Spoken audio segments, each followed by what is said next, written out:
Peter Switzer. Quiet, you. I'll let him take over from here. Hi, good afternoon. Good afternoon. Hello. Like Ken said, my name is Peter Switzer. I'm the Director of Maintenance and Construction here at Canada's Wonderland. I've worked here in the park since 1987. Probably longer than most of you have been alive. I've been here a long time. So I'm going to ask you guys to raise your hand if you have a question and try and make it as loud as possible. Ken is going to select who's going to ask the first question, and then Ken will keep doing that as we go along. Okay. Question. When it came to deciding what coaster would come next for your biggest coaster, what exactly were you looking for? Did you go to Premier and be like, here's what we want, or did you go around to different manufacturers and see like just based off the work? How is it a lot different from a lot of the other coasters that have worked? I never thought that you would already identify like that. What exactly was involved in the process of getting it over ride or not? Okay, so the questions related to our selection process when we select a ride, what do we do to get it installed or selected, I guess, and then installed. So we had a desire to add another coaster to our lineup and to provide something that we didn't have before. So something with a unique launch, something with multiple inversions, and something that was pretty aggressive and dynamic. But something that would appeal to a wide audience as well. We started off with a desire to have it launch out of the mountain. We were able to find a path through the mountain to make that work. As some of you probably know, there's 3 other coasters on or in the mountain now. So it was a challenge to thread that needle through the structure. Once we found that path, we came up with a footprint for the rest of the ride.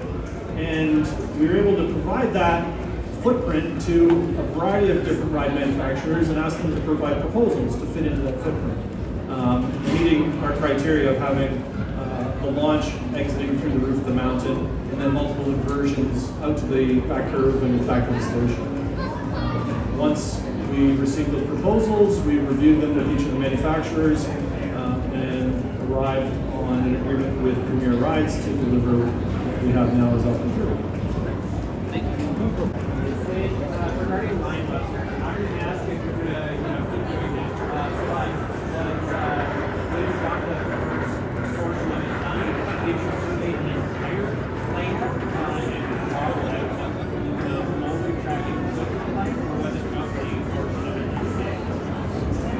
So the question's related to the Minebuster, the Mighty Canadian Minebuster. It's a wood coaster here at the park. It's one of the original rides of Canada's Wonderland. When we decided to do a reprofile, we surveyed the entire ride and we agreed on what we could fit into our time frame. Even with the amount of work that we had done, we didn't get it finished before the park opened. So I'm glad we didn't take on more than we already did. We probably took on more than we should have, but the results, I think, paid off. The first half of the ride is night and day different from the second half of the ride. Amazing. My question is, you noticing with the water you caught it, there being water systems now for Behemoth and for Wyman, same source. Is there any chance, so since we have AlpenFury lockers and in Contractors rotate them, like we do at Cedar Point and Hardwood, is there any chance we could do that? So the question was related to the locker system that we have here in the park. So we have lockers required to be used at Yukon Striker and AlpenFury, and we'll be expanding that to other rides. And I should have prefaced this presentation with any questions about the future are really tough for me to answer because I can't really talk about what we're going to do in the future. So we may add lockers on other rides, and I'm not able to say, because I don't know, if we're going to make that a package where you could buy one pass and use lockers at both rides, because I don't know the answer to it. Okay, no, I Yeah. Okay. I just wanted to say thank you for the amazing experience that is at AlpenFury. So thank you for that.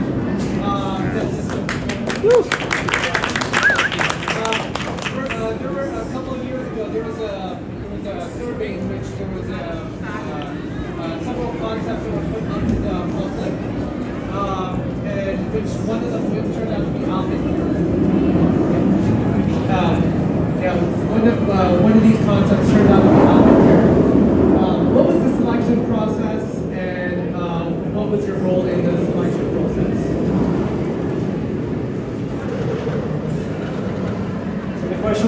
related to, there was a marketing survey put out a couple years ago with a few options and soliciting feedback from our guests on what they might like to see in the future.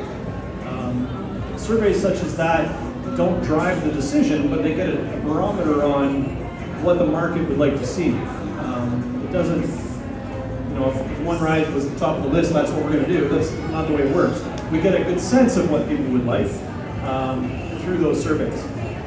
The selection process for the ride, I kind of described that earlier. We had some elements that we wanted to have included in the project, and we asked the manufacturers to include those elements in their proposals to us. We had back and forth meetings with all of them to arrive on our decision to work with one of them. Yeah, and lots of factors go into that decision, such as cost, such as schedule, such as prior history, experience of similar rides at other parks. I traveled to Orlando to ride Icebreaker. I traveled to Kennywood to look at their first skyrocket ride. So I looked at the first one, and I looked at the last one, and that was very helpful to us. I wanted to talk about the launch and the acceleration rate, because for me, I honestly think that's one of the strongest outside launches I've been on. So I was wondering if you guys know what the acceleration rate is on that to get to 115. So the question was related to the accelerations on AlpenFury. There's 2 launches. Has anybody here not ridden the ride yet? I think everybody's ridden it, right? If you're part of this community, I'm sure you would do that. You wouldn't come here on the debates and ride it. But yeah, there's 2 launches. We do know the accelerations. I get this question at every event that I do, and I should just print it and bring it with me because I don't know it off the top of my head. It's somewhere in the order of, well, no, I shouldn't even say because I'm going to tell you the wrong thing. But if you see me out in the park, what I'll do is I'll put it on my phone, and then next time you see me, you can ask me, and I'll share it with you. Okay? It is a very aggressive launch. And it is quite surprising to many new riders. It takes your breath away. So were you surprised when you first rode it? Well, the question was I surprised when I first rode it? I got to see the acceleration curves before the open ride. As part of the check. As part of our the design process, we get to see the acceleration curves. So I was aware of what the accelerations would be, but it still exceeded my expectations. That's my favorite part of the ride is the back-to-back. Sorry. The back-to-back launches is my favorite part. So I remember in the past, you said that you've always wanted to see some kind of launch coaster that's really want to come to the park. And assuming that AlpenFury is the answer to that, my question is, what kind of coaster would you like to see come to the park next? That's not the future, that's what you want. No, it's what you would So like. the question was, what kind of coaster would I like to see here? That's tough to say. My head's been in AlpenFury for so long, I haven't really thought about too many other things. Yeah, it's tough because I don't have one. We've got a pretty good dive coaster here. We've got a pretty good giga coaster, a pretty great launch coaster. I think I'd like to see a spinning coaster here one day. I don't know if that'll happen. It's not my choice alone. I might be part of a group of people that'll make that decision, but yeah. What are the biggest operational and maintenance challenges that you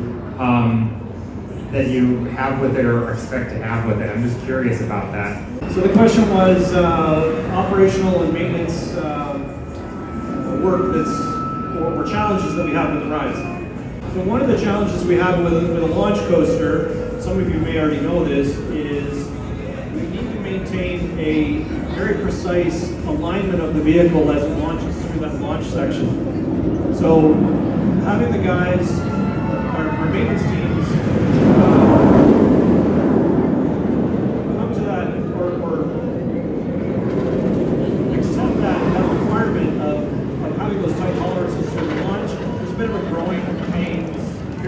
go through there. Whenever we introduce a new ride, we've always got adjustments we need to make to wheels, the run-in period for the wheels. On the electrical side, we haven't had many issues at all. Some tuning issues in the early stages with tuning proximity switches, with their sensing ranges and things. But the launch system and the energy storage system we have on the ride is proved to be very reliable. This is my first visit to the park, so beautiful park. And I wondered what your career trajectory has been. All right, so the question is, what was my career trajectory here at Canada's Wonderland? So like I said, I started here in 1987. My first job was a ride operator. I worked at a ride called Wonder Tour. It used to be what we call Jokers Jalopies, that's what we call it now. So it was moving those antique autos around. I also worked a ride called the Balloon Race, which is the, I'm drawing a blank on the new name. And then another ride called Lazy Snail Trail. So I worked here summers while I was doing my undergraduate degree in mechanical engineering. So I graduated as a mechanical engineer, and I worked here in summers, did other jobs outside of here in summers until I got a full-time job in 1992. I worked in operations, and then I worked in safety and engineering, and then I worked in facilities maintenance. I managed that department. I worked in rides maintenance, managed that department. And then I moved into this position in 2011 as the director of maintenance and construction. So I was able to oversee various projects. The first big one I did was Leviathan, so that was a ride project. And I've been involved with every major addition to the park since. So I've been able to work with a variety of ride manufacturers and contractors through the years to gain the knowledge and experience that I have now. So I've been very fortunate to be in the right place at the right time and be able to work in a great place like this. So when my kids were young, they used to say I had the greatest job in the world because they'd ride down with me to Wonderland and play in the park. But now they're like, Wonderland, the lines are too long, I don't want to go there. They like to come when it's quiet, or when I'm with them and then we can enjoy the rides together. But yeah, I like my job.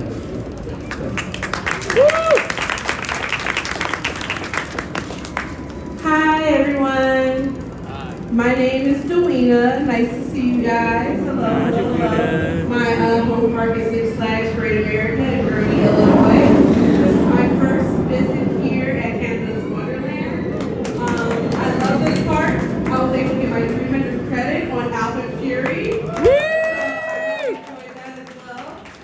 My question is, now that I was able to do a behind-the-scenes tour for Thunder Run and that lovely mountain that you have, there's 4 coasters going through that mountain. Is there room for maybe one more? So, as I said, there are 4 coasters in or on Wonder Mountain, inside Wonder Mountain. We also have a few other facilities inside the mountain. So we've got our largest restroom facility in the mountain. We've also got our main mechanical center in the park. So we've got a chilled water station inside the mountain. So we pump chilled water to all the main buildings in the park for air conditioning. And that's where our main chiller is. The waterfall on the mountain is our cooling tower for that chilled water network. So when you see the waterfall running, we're actually cooling the buildings with that energy that's all over the cusp of that waterfall. Inside the mountain, we've also got our main compressed air station, so we're pumping compressed air around to all the major buildings and rides in the park. And then we've got a Halloween haunt maze in the mountain as well. But despite all of that, we do have room for more. And maybe one day we'll add something new. That's a question about the future. But there is room. Yeah. I don't know if it'll be a coaster or something else, but there is room. Thank you. Yeah, you're welcome. Thanks for coming. Hi. Questions? Hi, Peter. How's it going? I'm good. Good.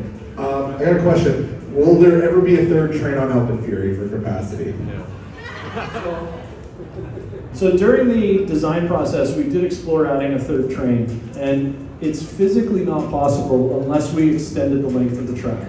We can't we can make it work. If we added a third train, that third train would just be waiting for the other trains to get out of the way.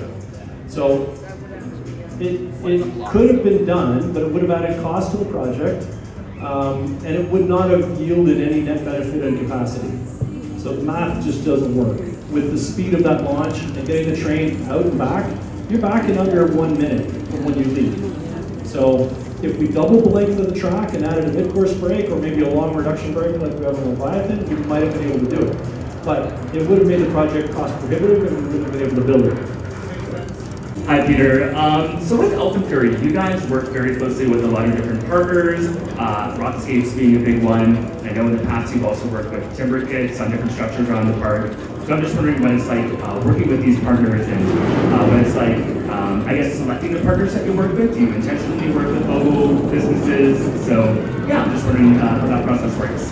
So during any new construction project, we do work with local contractors to build the equipment or build the facilities. We do rely on some in-house labor for some things. We do all of our in-house surveying ourselves for the preliminary survey of the attraction. When it comes time to survey the anchor bolts and things, we'll hire local surveyors to do that. Some of the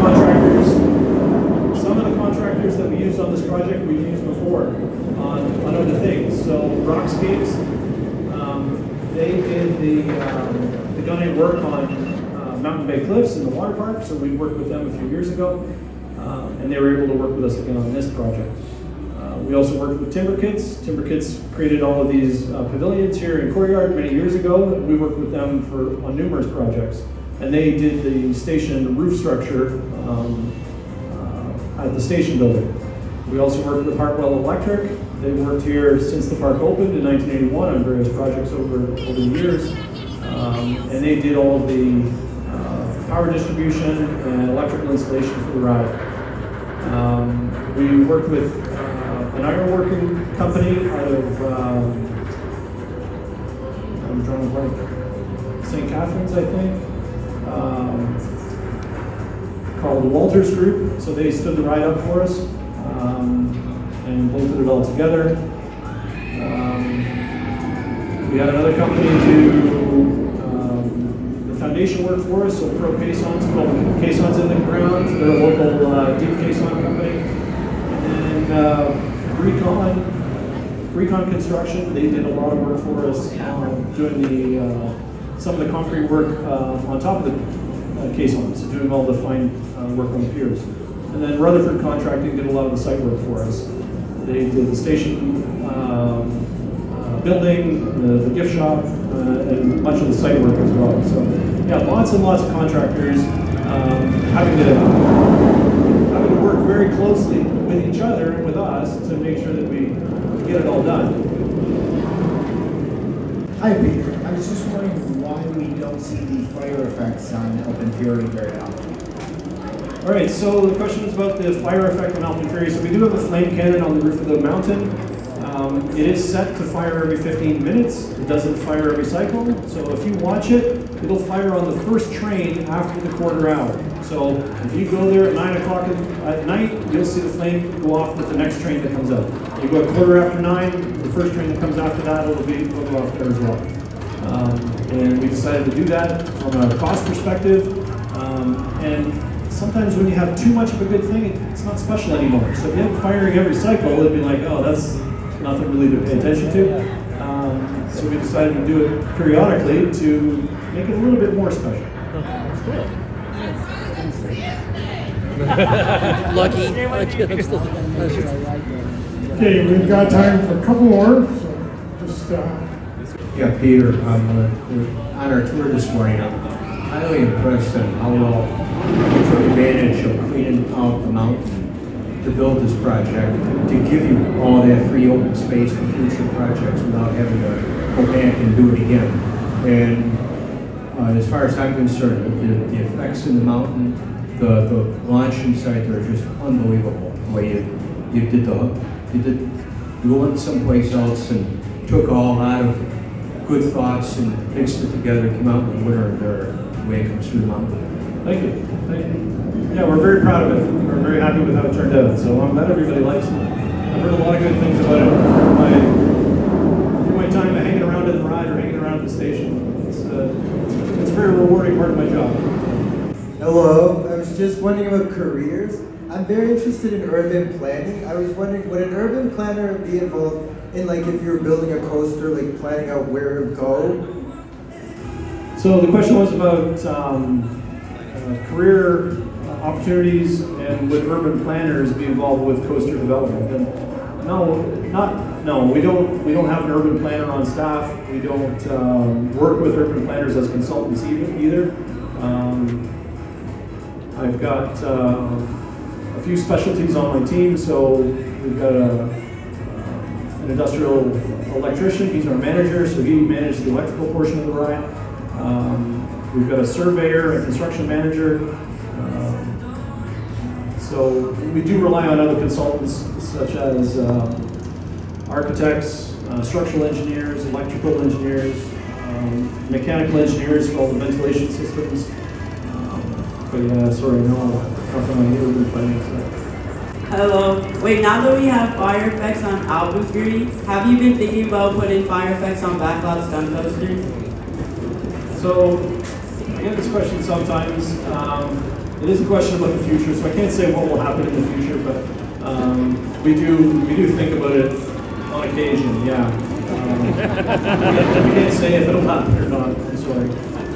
Okay, we're one question left. Who's got a good one? A good juicy one. Edward?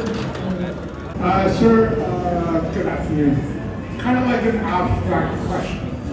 Why do you think the rides in the United States are more faster, more higher, more exciting than the ones in Canada? What are your thoughts? So the question was about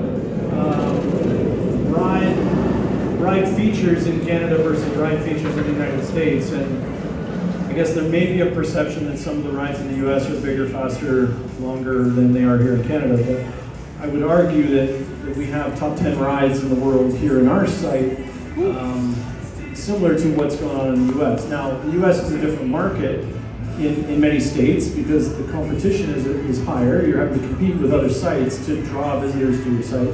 So sometimes they have to go for those superlatives to draw people. We do compete with our own sister parks, Cedar Point, Darien Lake. They're part of our group of companies now. But in the past, they were competitors, and we would compete for them or with them for visitation. So bigger, longer, higher, faster is always something to consider, right? When you want to get someone to come and see your site. All right. So, on that, I disagree. And I'll tell you why. Because we're Canada, and sorry, in this park, we have 4 top 5 coasters. 1 here, 1 in the mountain, and 2 at the back of the park.